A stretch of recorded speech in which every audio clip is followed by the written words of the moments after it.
wabarakatuh.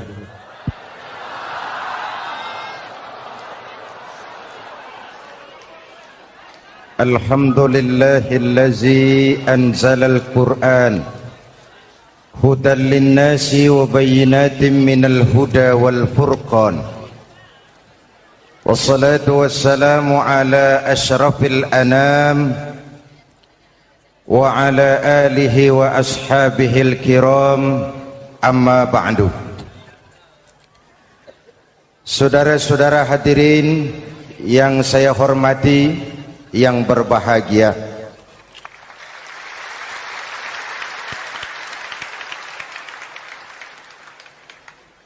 kali ini dalam suasana memperingati nuzulul Quran,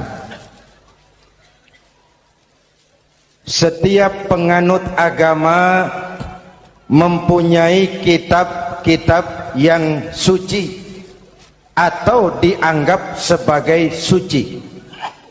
Semua agama. Orang Nasrani punya kitab Injil, orang Yahudi punya kitab Taurat, orang Hindu punya kitab Weda, orang Buddha punya kitab Tripitaka, pengikut Konghucu punya kitab Tao Te Ching,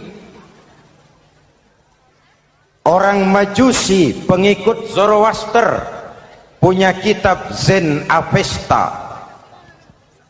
orang kebatinan punya kitab Serat Centani, Hidayat Jati atau Darmo Gandul. Kita umat Islam oleh Allah diberikan Al-Quran yang kita yakini sebagai kitab suci. Kunaon?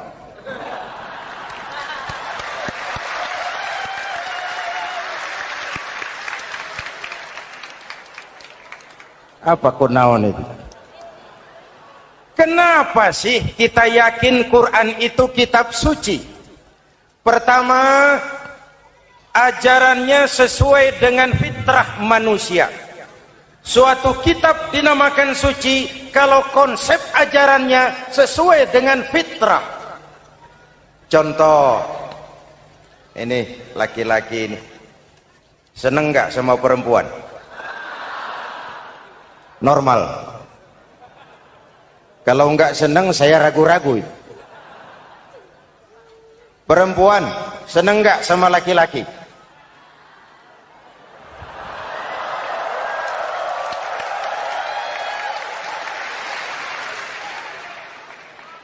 Ini fitrah.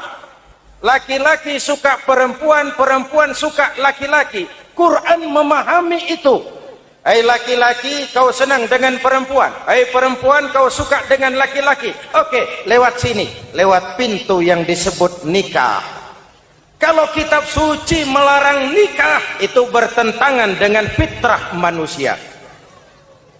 Maka dalam Quran, mulai dari umat sampai ulama dan segala profesi dianjurkan nikah.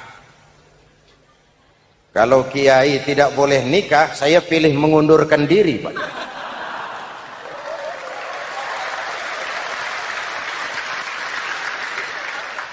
Itu bertentangan dengan fitrah. Lagian mubazir dikasih perabotan nggak dipakai.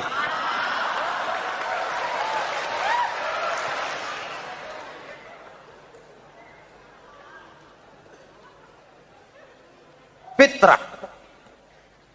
Contoh lagi, manusia perlu makan. Kalau ada kitab suci menyuruh puasa terus dari pagi sampai sore sampai malam sampai pagi lagi, eta teh kitab gelo.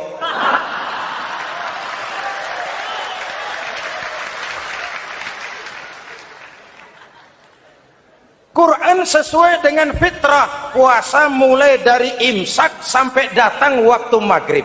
Puasa ngebleng dari pagi sampai sore sampai malam merusak kesehatan. Malam berpuasa boleh bergaul dengan istri. Kenapa? Fitrah. Kalau siang tidak boleh, malam tidak boleh, sebulan penuh panas kepala.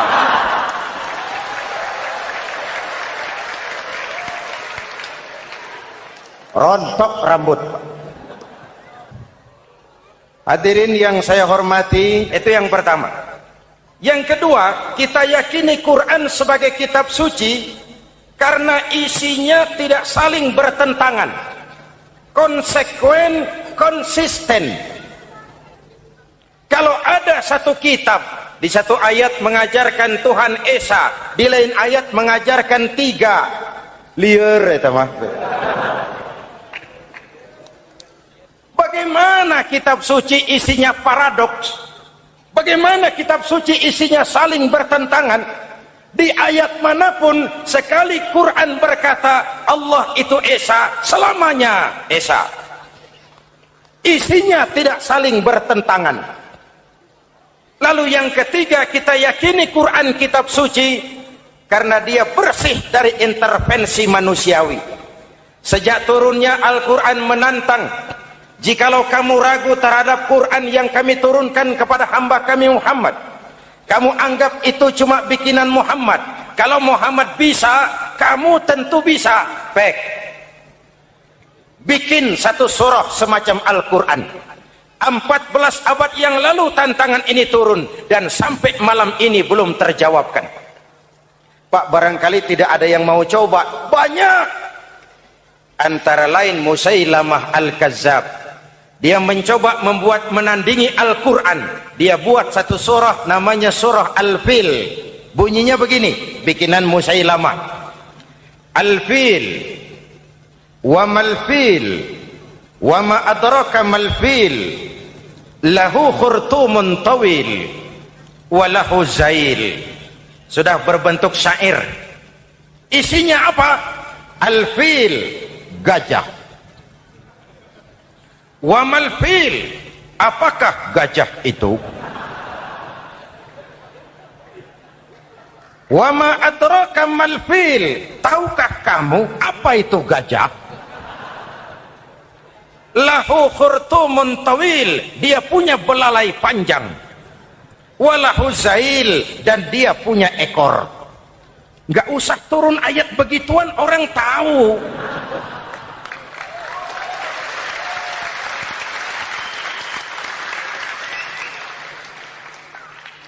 Kalau redaksi mendekati, maka isi jauh panggang dari api.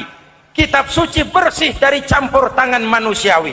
Maka Al-Quran, ke bahasa apapun dia diterjemahkan, naskah aslinya tetap ikut. Dia boleh diterjemahkan ke bahasa Sunda, bahasa Jawa, bahasa Padang, bahasa Inggris, bahasa Jerman, bahasa Belanda, naskah aslinya tetap ada. Kenapa? Bahasa ke bahasa perbedaannya sering frontal. Kalau dari gelas menjadi gelas, eta mah caket. Dari lem menjadi lampu, itu masih serumpun. Tapi cokot Sunda dengan cokot Jawa, itu jauh bedanya. Atos Sunda dengan atos Jawa, itu jauh. Ulama Sunda sama ulama Jawa nggak pernah akur kalimat atos ini.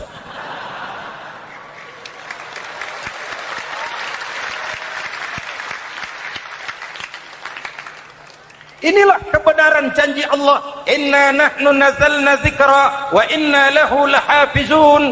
Kami yang turunkan Al-Quran, kami yang akan menjaganya. Ribuan orang hafal Al-Quran. Lalu apa pesan-pesan misi utama Al-Quran? Pertama, menegakkan tauhid. Ini yang lebih dahulu. Membentuk kualitas sumber daya manusia dengan menanamkan nilai-nilai keimanan. Membebaskan dari ketergantungan kepada benda. Ya ayyuhan nasu ubudu rabbakumul ladzi khalaqakum. Hai manusia, Tuhanmu yang perlu kau sembah hanyalah Tuhan yang telah menciptakan kamu. Jangan menyembah Tuhan yang tidak pernah menciptakan kamu. Mengapa kau menyembah harta padahal dirimu lebih berharga dari harta? Kenapa kau menyembah pangkat dan jabatan, padahal dirimu lebih berharga dari pangkat dan jabatan?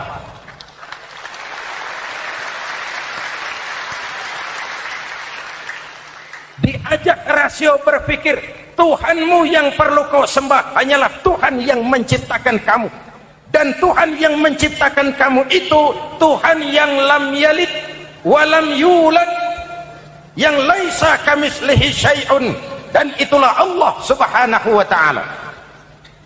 Ayo orang teh, ayeuna teh boleh pakai teh, ayeuna teh kita teh kalau kepada syirik jali, syirik yang terang-terangan, insya Allah tidak. Nyata-nyata menyembah berhala, tidak. Nyata-nyata menyembah pohon, tidak. Nyata-nyata berkeyakinan Tuhan lebih dari satu, tidak. Tapi kita sering terjebak pada syirik kecil, syirik khafi, syirik yang tersamar. Saya sejak pakai cincin ini, jangankan anak gadis, nenek-nenek ngelihat saya cincin. Jangankan anak gadis, nenek-nenek lihat saya lemes cincin. Ini saya sejak ada perkutut rumah ini dagang lancar perkutut. Ini Ramadan bulan penempaan nilai-nilai keimanan. Misi utama Quran menegakkan tauhid, memerangi kemusyrikan, membebaskan manusia dari ketergantungan kepada benda. Dari situ kualitas sumber daya manusia dimulai. Saya sering mengungkapkan selama ini sistem pendidikan kita cuma mengisi otak, bukan membentuk watak. Otak diisi segala macam ilmu, tapi hati kosong, agama rapuh, akhirnya moral rendah. Muncul manusia-manusia yang pintar, cuma sayang tidak benar. Indonesia kita bangkrut, Indonesia kita terpuruk, Indonesia kita sakit sekarang ini, kan ulahnya orang-orang yang pintar tapi tidak benar.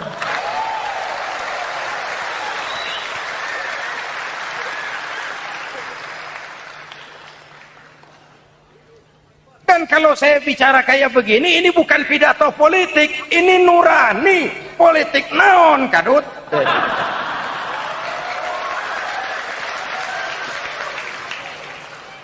Ini nurani, ini tanggung jawab sebagai anak bangsa.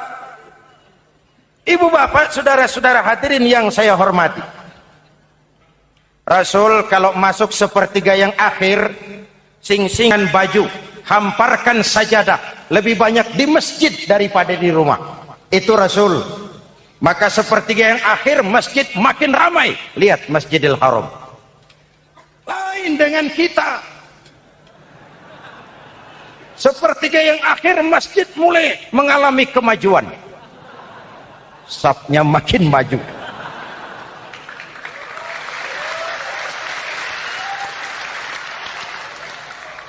Pasar ramai, terminal beludak. Padahal sepertiga yang akhir itu puncak. Padahal di situ nilai tambah. Dan anggap ini Ramadan terakhir yang diberikan Allah kepada kita. Kenapa? Memang tidak ada jaminan tahun depan ketemu Ramadan lagi.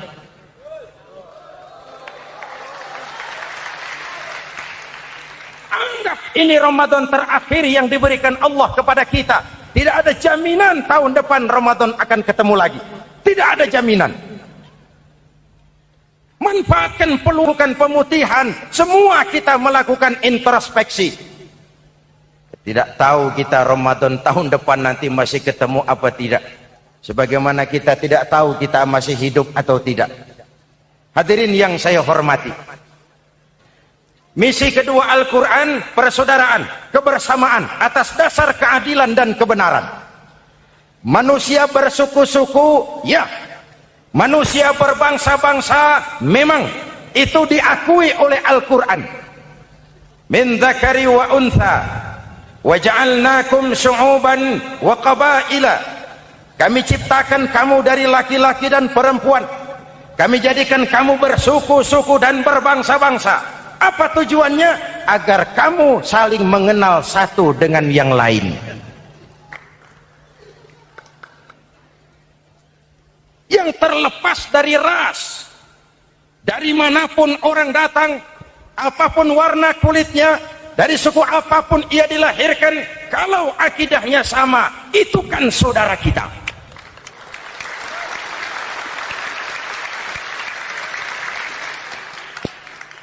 Seperti di masjid, kita tidak peduli dari mana kita datang. Yang datang dari kidul, madhab ngulon mang. Yang datang dari sebelah lor, madhab ngulon mang. Yang datang dari sebelah wetan, madhab kulon mang. Yang datang dari kulon, madhab ngulon. Bukan soal dari mana kau datang, tapi satu arah menghadapmu. Kau mau Betawi, mau Sunda, mau Jawa, mau Padang, mau Aceh, mau Batak, mau Ambon, kita satu nusa, satu bangsa, satu bahasa. Marilah kita jadi lem perekat buat lingkungan kita di saat keutuhan kita sebagai bangsa sedang dalam ujian berat. Semangat kebersamaan atas dasar keadilan. Tidak ada mayoritas menekan minoritas. Umat Islam itu kalau besar, dia mampu melindungi yang kecil. Kalau kecil, dia bisa menjaga diri. Tiap sholat Jumat, khatib berpesan pada akhir khutbah kedua, innallaha ya'muru bil adli wal ihsan. Innallaha ya'muru bil adli wal ihsan. Allah memerintahkan kamu menegakkan keadilan dengan argumen, bukan dengan sentimen. Mengajak, bukan mengejek. Merangkul, tidak untuk tujuan memukul. Kalau sebagai bangsa kita utuh, kompak dan bersatu, saya yakin kita akan bisa mengatasi kesulitan-kesulitan sekarang ini.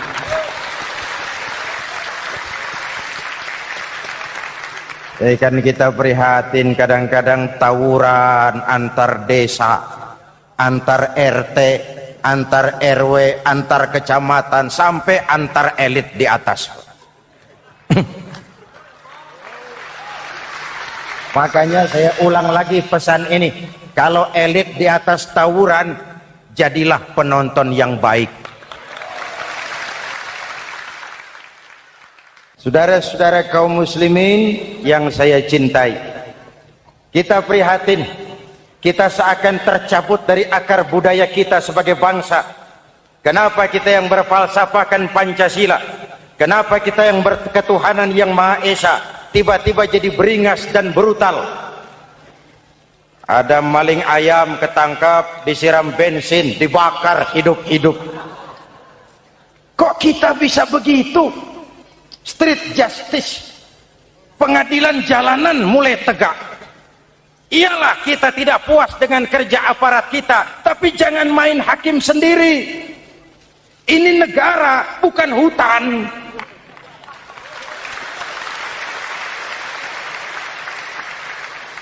Jangan mencegah kemunkaran dengan menegakkan kemunkaran baru. Oleh hal-hal yang sepele, yang mestinya kita bisa mencari jalan keluar dengan baik. Ayo luruskan saf, rapatkan barisan, satukan langkah, tautkan hati. Kita satu umat yang satu, diikat oleh Al-Quran. Hanya dengan kebersamaan kita akan mampu menata hari esok yang lebih baik atas dasar keadilan dan kebenaran. Dulu Muhammad Toha teriak takbir ngadepi Belanda. Bung Tomo teriak takbir ngadepi Belanda. Ayeuna takbir ngadepi batur sadulur salembur. Nanaonan.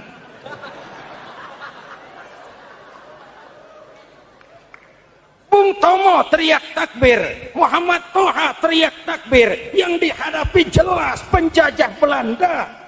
Kita ngadepi saudara sendiri, Allahu Akbar, yang sana teriak Allahu Akbar, setan tepuk tangan di tengah.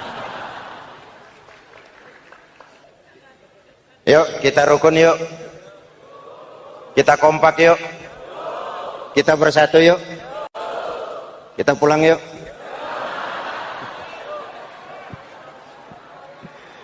Ini misi kedua. Misi yang ketiga Al-Quran membebaskan manusia dari gaya hidup sekuler. Quran mengingatkan, awas bung, ada hidup sesudah mati, ada akhirat sesudah dunia. Lebih untung orang yang percaya akhirat daripada yang tidak. Paling tidak hidupnya normatif. Contoh, saudara yakin akhirat ada, lalu saudara hidup baik-baik, menjauhi yang munkar, meninggalkan yang haram, saudara sujud, puasa, jihad, lalu saudara mati. Setelah mati ternyata akhirat tidak ada. Tidak ada ruginya. Paling kurang kita sudah dicatat sebagai orang baik. Sebaliknya, saudara tidak percaya sama akhirat, lalu hidup seenaknya, judi, mabuk, zina, nipu orang, korupsi, tenggelam dalam kemunkaran, lalu mati. Setelah mati ternyata akhirat ada. Baik, kemana anjen? Lebih untung orang yang percaya akhirat ketimbang yang tidak. Hidupnya ada rem. Iya pak, saya kepengen banyak uang, tapi kalau main judi nanti di akhirat bagaimana? Iya, saya kepengen jadi orang kaya, tapi kalau korupsi, nipu orang, buka peternakan tuyul, nanti di akhirat bagaimana? Gaya hidup yang berkeseimbangan. Ada hidup sesudah mati dan ada akhirat sesudah dunia. Yang keempat, Quran membebaskan manusia dari belenggu kebodohan. Quran ayat yang pertama turun sudah berkata, Iqra, baca, kamu jangan jadi bodoh. Kebodohan menimbulkan kemiskinan, kemiskinan mendekatkan kepada kekufuran. Yang kelima, ini kado buat ibu-ibu, Quran mengangkat harkat, derajat dan martabat kaum wanita. Sebelum Quran turun, sebelum Islam datang, nasib wanita sangat menyedihkan. Dilahirkan hanya untuk melahirkan. Kalaupun berperan, peranannya tidak lebih segitiga. Dapur, sumur, kasur. Kasur, sumur, dapur. Dapur, sumur, kasur.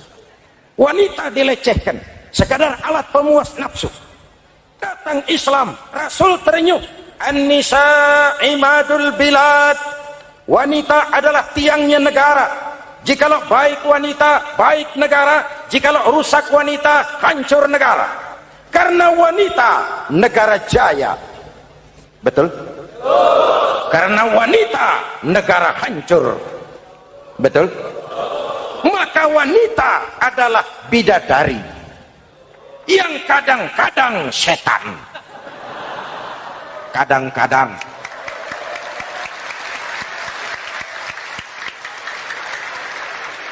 Karena yang hadir di sini bidadari semua. Ibu bapak, saudara-saudara hadirin yang saya hormati. Lalu bagaimana sikap kita terhadap Al-Quran?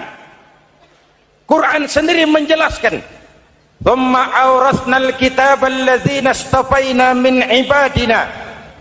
Kemudian kami wariskan kitab Al-Quran yang kami pilih buat hamba-hamba kami yang terpilih. Luar biasa. Umatnya umat pilihan, Rasulnya Rasul pilihan, kitabnya pun kitab pilihan. Kami wariskan Al-Quran kepada hamba-hamba kami yang kami pilih. Bagaimana sikap mereka setelah menerima Al-Quran? Terbagi tiga. Pertama, faminhum zalimun li nafsihi. Di antara mereka ada yang setelah menerima Al-Quran lalu zalim kepada dirinya sendiri. Diterimanya Al-Quran dengan lidahnya, tapi ditolak dengan perbuatannya. Mulutnya menjunjung Al-Quran, perbuatannya menginjak Al-Quran. Quran bilang ke barat, dia pergi ke timur. Quran bilang ke selatan, dia berangkat ke utara. Quran bilang haram, dia terjang. Quran bilang halal, dia tidak mau. Orang seperti itu tidak zalim kepada Allah, tapi zalim kepada dirinya sendiri. Apa kalau kita tidak sholat, Allah rugi? Apa kalau kita tidak bayar zakat, Tuhan bangkrut? Apa kalau sedunia tidak ada yang sujud, Tuhan berhenti jadi Tuhan? Kita mau lakon apa, Allah tetap Allah. Kau mau jadi orang baik-baik, mau jadi bajingan paling tengik, Mau jadi orang soleh, mau jadi orang salah, Allah tetap Allah. Kita hanya zalim kepada diri kita sendiri. Ini kelompok pertama, menerima Quran dengan ucapannya tapi menolak dalam perbuatannya. Mudah-mudahan kita yang termasuk golongan ini. Amin. Yang kedua, wa minhum muqtasid. Di antara mereka ada yang menerima Quran 50-50. Separuh-separuh. Yang enak dilaksanakan, yang berat ditinggal. Padahal pada sisi lain Quran mengajarkan masuklah ke dalam Islam secara total. Kafah, jangan separuh-separuh. Ini watak munafik. Kalau dilihat Islam menguntungkan, rame-rame teriak Islam. Ketika diminta berjihad, diminta berkorban, diminta zakat, rame-rame mengundurkan diri. Saya bangkrut pak, saya miskin pak, saya pailit pak. Mental itu dalam awal-awal Baqarah dijelaskan. Kullama adha'a lahum masyaw fi wa idza adlama alaihim qamu. Kalau terang mereka berangkat, kalau gelap mereka mandek. Itu ciri orang munafik beragama. Kalau Islam menguntungkan, rame-rame teriak Islam. Ketika diminta berjihad, berkorban, berjuang, rame-rame mengundurkan diri. Muqtasid. Golongan yang ketiga, ini yang ideal. Wa minhum sabiqum bil khairati biiznillah. Di antara mereka ada yang setelah menerima Al-Quran lalu berlomba-lomba mengamalkannya, berlomba-lomba melaksanakannya. Jangan sampai yang baca Quran dengan suara merdu dapat piala, yang mengamalkan Quran dengan konsekuen dapat penjara.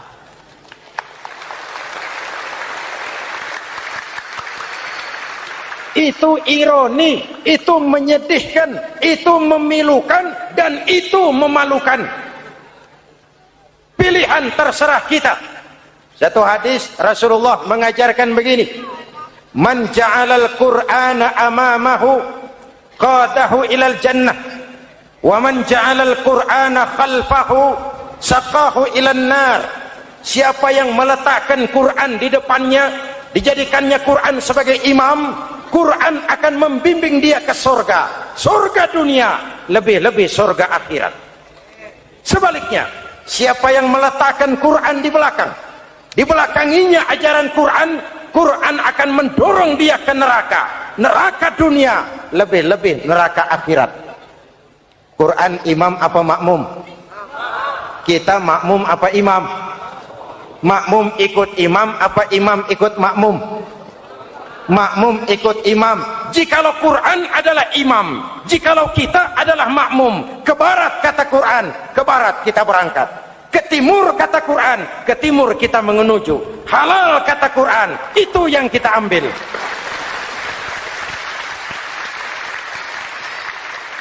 Mari kita jadikan Ramadan sebagai bulan di mana sedikit demi sedikit kita berupaya kembali menjadi generasi yang Qurani. Rasulullah pernah ditanya, kalau Tuhan wafat ya Rasul, kemana kami minta nasihat? Aku tinggalkan kamu dua nasihat. Satu yang diam saja, satu yang bisa bicara. Yang bisa bicara apa ya Rasul? Al-Quran. Minta nasihat Quran. Yang diam saja apa ya Rasul? Maut. Dalam hidup ada dua nasihat. Nasihat yang bisa bicara, Al-Quran. Nasihat yang diam saja, maut. Mau dagang, minta nasihat Quran. Mau bertetangga, minta nasihat Quran. Itu nasihat. Nasihat yang kedua, diam saja, tahu-tahu datang maut. Makanya anggap ini Ramadan terakhir yang diberikan Allah kepada kita. Karena tahun depan tidak ada jaminan kita bertemu Ramadan. Manfaatkan 10 yang akhir untuk meningkatkan nilai ibadah kita kepada Allah Subhanahu wa ta'ala. Hadirin, kita sudah mendekati akhir, saya akan baca doa. Mari kita Fatihah. Semoga kita semua dalam perlindungan Allah. Ala hadhihi niyah wa ila hadratin Nabi. Al-Fatihah.